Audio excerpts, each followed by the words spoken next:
তিস্তা মহাপরিকল্পনা বাস্তবায়নের দাবিতে ৪৮ ঘণ্টার অবস্থান কর্মসূচি। তিস্তার পানি বণ্টন ও তিস্তা নদীর মহাপরিকল্পনা বাস্তবায়নের দাবিতে ৪৮ ঘণ্টার অবস্থান কর্মসূচি শুরু হয়েছে। ইতিমধ্যে তিস্তা পাড়ে জড়ো হতে শুরু করেছেন নীলফামারী ও লালমনিরহাট জেলার মানুষ।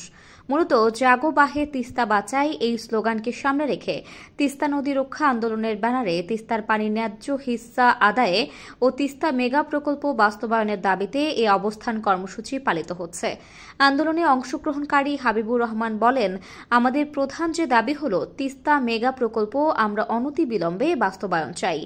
আরেক অংশগ্রহণকারী রফিকুল ইসলাম বলেন, আমাদের যখন পানির প্রয়োজন নেই তখন পানি ছেড়ে দেয় ভারত, আর যখন পানির প্রয়োজন তখন পানি বন্ধ করে রাখে। আমরা এটা চাই না।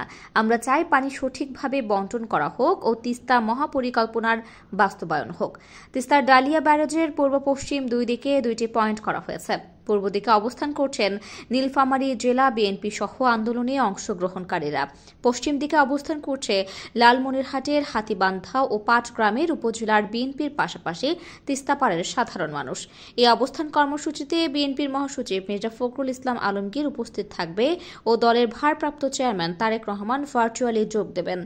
আন্দোলনকারীরা আশা করছেন এই পদক্ষেপ তিস্তা নদীর বাঁচানোর জন্য সরকারের কাছে ন্যায্য দাবি প্রতিষ্ঠা করতে সাহায্য করবে।